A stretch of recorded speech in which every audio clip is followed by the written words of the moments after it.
Hi, I'm Dr. Pete, and I have a great session for you planned today. It is called The Five Dysfunctions of a Team. It is written by Patrick Lencioni. What an amazing book. It has helped me tremendously with my team and getting them together and getting results. So stay tuned and check it out.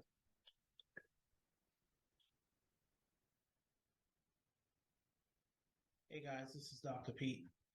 I want to talk to you guys about a book called The Five Dysfunctions of a Team by Patrick Lencioni. And he discusses five dysfunctions that can destroy a team and make the team inoperable. So, those five dysfunctions are the absence of trust, fear of conflict, lack of commitment, avoidance of accountability, and inattention to results. So, absence of trust. Trust requires the ability to expose your vulnerabilities.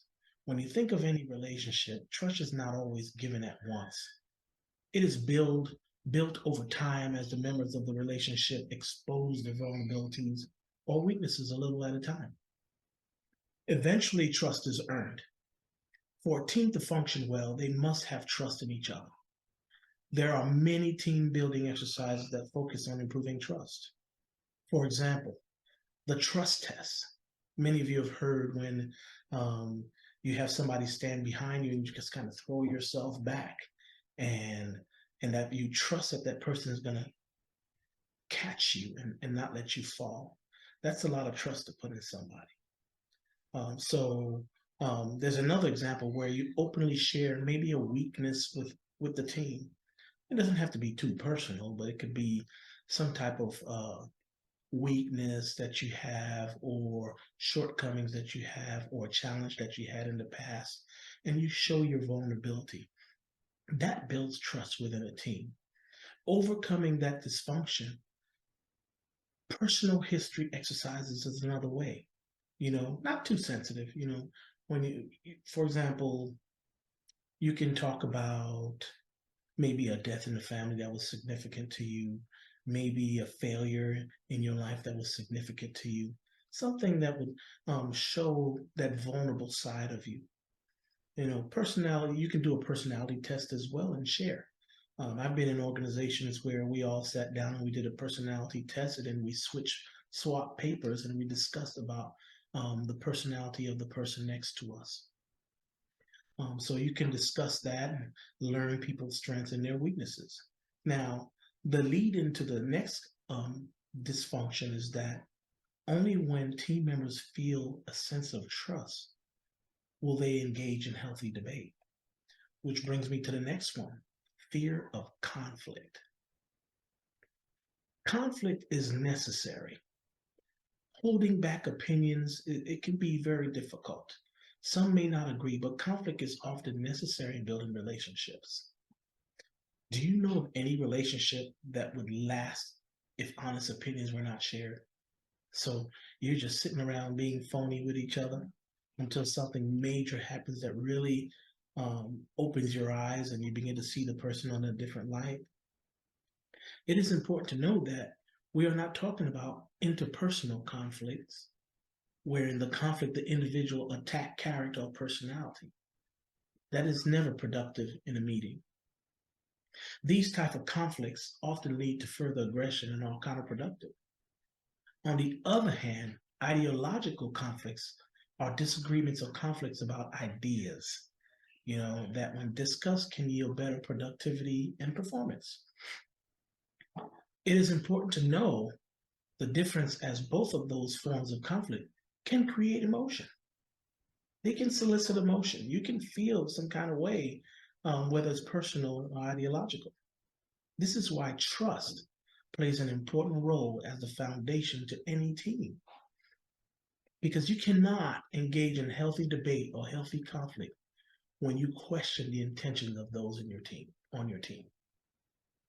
Team members should feel comfortable enough to have healthy debate or conflict without fear of retribution or retaliation from either the boss, the supervisor, or co-workers or team members. Overcoming fear of conflict can be done by miming. This basically means you try to avoid the conflict by extracting the underlying concerns in a conversation. You ask certain probing questions to really dig in and find out what is really going on. Also, the leader can take an active role too by kind of proctoring the disagreement and make sure that the team members know that, hey, this is healthy conflict. Be professional and allow team members to develop their own ability to manage their conflict. That's important. Now, what's important about this next dysfunction is that if team members never fully commit until they know their voice has been heard. If their voice is not heard, how can they have commitment? How can they be fully committed to something that they didn't get a chance to contribute? So I think that's important, rather important. So the next dysfunction is the lack of commitment. Commitment requires all members to agree with the team's decision. If they don't really agree, then they will start doing their own thing. Team members need clarity to get buy-in. However, all this happens through healthy debate, where everyone gets an opportunity to contribute to the discussion. There's a difference between consensus and uncertainty, though. One misconception is that team members need a consensus or that everyone must agree. You don't really necessarily have to agree. We all know that's impractical and almost impossible, really. Everyone will not always agree to decisions made. However, it is safe to say that team members are more apt to agree when they feel their voice was heard and their ideas was at least considered.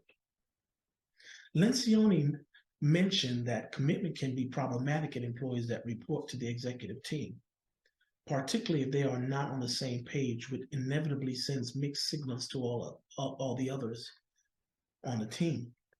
So overcoming this dysfunction, there should be a cascading messages where after meetings, the leader should go over key decisions and communicate that to their reports. That keeps things a little clean. For example, deadlines. Creating deadlines, even for small projects, makes the process more efficient and more consistent. Now, the lead into the next dysfunction is that if team members do not understand what is expected, they can't be held liable or accountable for the result.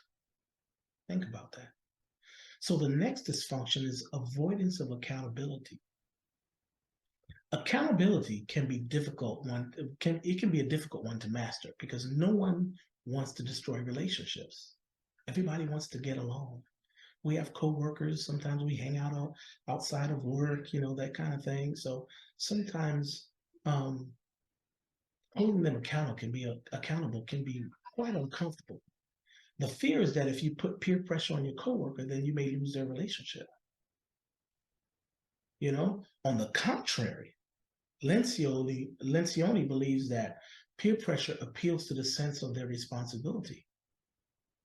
The thought of a coworker giving negative feedback, perhaps somebody the coworker respects very highly, makes one feel like you let them down. It almost makes them feel like you let them down. It makes them feel kind of bad. So overcoming this dysfunction, one way to overcome the dysfunction is to have open publications of goals and standards. Maybe put it out there, put it on a board. I often do this with my board members, my team members. Another way is to reward the team and not the individual. We have to be careful of that. We see that a lot. I see that a lot where individuals are singled out of a team and rewarded when it really took a team effort. So remember that you must reward a team collectively and not individually. The overcoming this dysfunction is very crucial. The lead in to the next dysfunction is that if team members are not accountable for their team's work, then they will not view the team's goal as their own, and therefore will not focus on results. This dysfunction, which is an inattention to results, this dysfunction is centered around team members not maintaining focus on their overall team goals.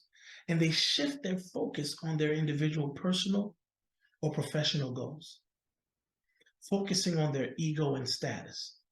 This has a negative impact on the results. They just focus around what they can get out of the deal. I'm going to do this so that I can get my doctorate, or I'm going to do this because I have to meet my hours. Rather than paying attention to the team's goals, the attention is somewhere else.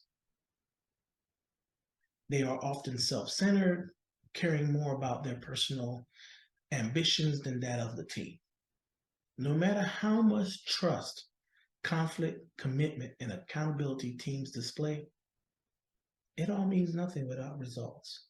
Isn't that you're working for? Isn't that what you're working on? Isn't that the entire goal of the team, is to get results?